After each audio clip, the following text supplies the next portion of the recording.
Over the years, Phyllis, now I know you know a lot about the profession and where we are right now as a profession. And I'm just wondering if I can kind of glean a little bit of wisdom from you. So I may have a nurse that's listening even right now, or a healthcare provider that's listening, and they're kind of in that spot of burnout. Phyllis, what would you encourage those nurses or those healthcare workers with now in the times that we're living in? So there's two pieces to that, Charlene. You know, if someone's feeling a sense of burnout, it's important that you don't try to endure or find grit and hunker through. That is the worst thing you can do because you're really already on fumes. So there's nothing to hunker down to. You've went from endurance to over endurance or mega endurance. And this is part of those reasons. It's a time to be quiet. It's a time to be introspective.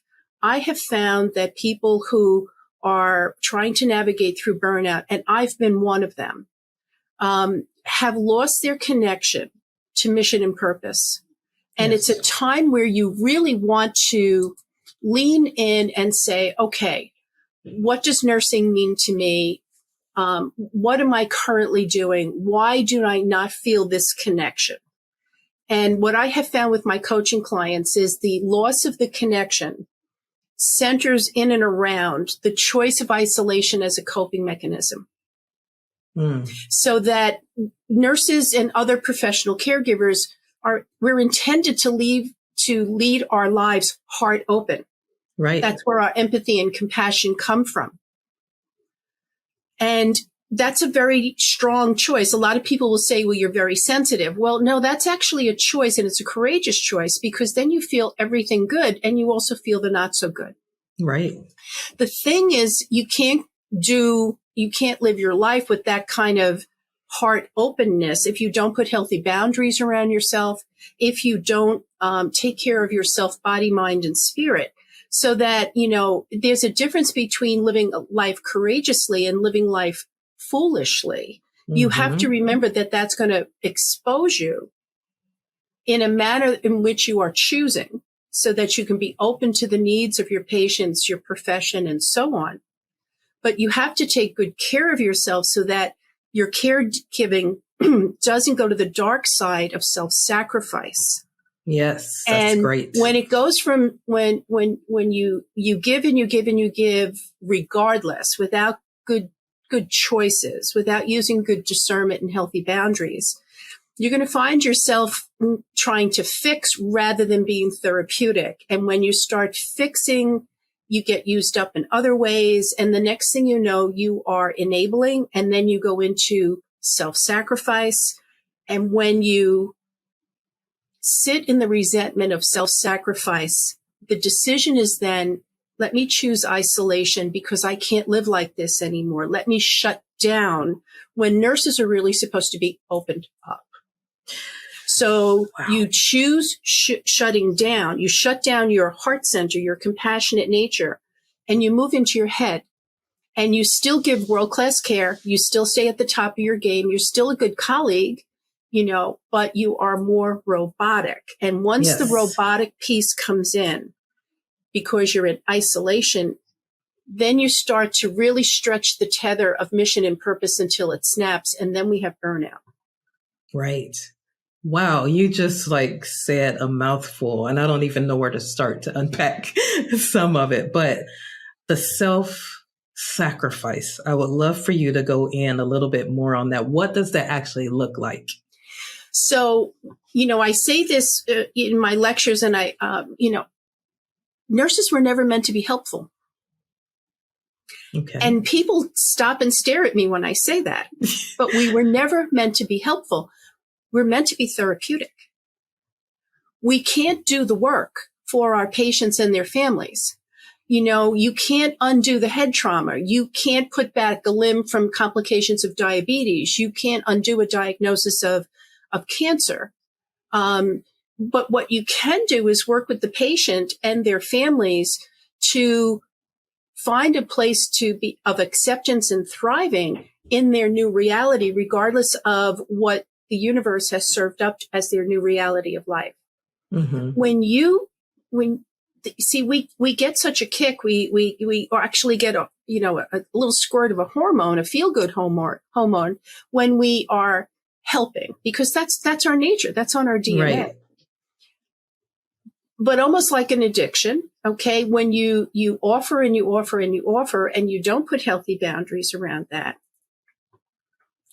then people will come up to you and they want you to fix the schedule. They want you to fix this. They want you to fix that, but they don't want to do the work. They want you to do all the work. Or they have disruptive behavior. Perhaps you have a staff person who is just chronically uncivil, can't get to work on time, can't complete their work. It just goes on and on and on. Or you have a family member who's also a little on the uncivil, abusive side of using up all of your good nature and patience. And you keep digging down to find more, and they keep taking and disrespecting the gift you're offering them. Then you are really enabling. You're not being therapeutic. You are enabling the dysfunction of a loved one, a family member, a patient, and or their families. That it was never what we were meant to do. We were meant to hold the space of strength so we could emanate the strength to the patient and their families so that they could almost get a little bit of transfusion of strength to find solace and acceptance in their new reality and then thrive to the degree they could thrive in that new reality. You can't do that work for people. And those of us who have either tiptoed around the drain of burnout or have actually burnt out, have abused that we've lost sight of that, and we become fixing and enabling as opposed to therapeutic and supportive. Wow, that is really good. So being therapeutic, what would you say though? Like somebody's stuck, Phyllis, somebody's super stuck. I know at least, I can't even tell the number of them, but they're stuck and they feel like there's nothing other than what they're doing now. What would you say to those people that are actually stuck and think that this is it? I have to be right here at the bedside. And we're speaking about nurses. Nurses in particular. So, my share with them would be, of all the baccalaureate programs in the United States, the baccalaureate program for nursing is the most difficult, the most complex. Not pre-law.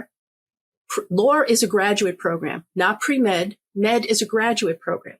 Nursing is a baccalaureate program. You're expected to come out and hit that ground running after a baccalaureate program. You can enhance it with a master's degree, but it's the intense preparation to become a baccalaureate prepared nurse is quite the journey. And when you come out of that, you should not only collapse on the couch because you finally did it, but you should celebrate that you just navigated successfully the hardest baccalaureate degree in the country. And now Right. You're going to sit down and take a licensure exam on top of that.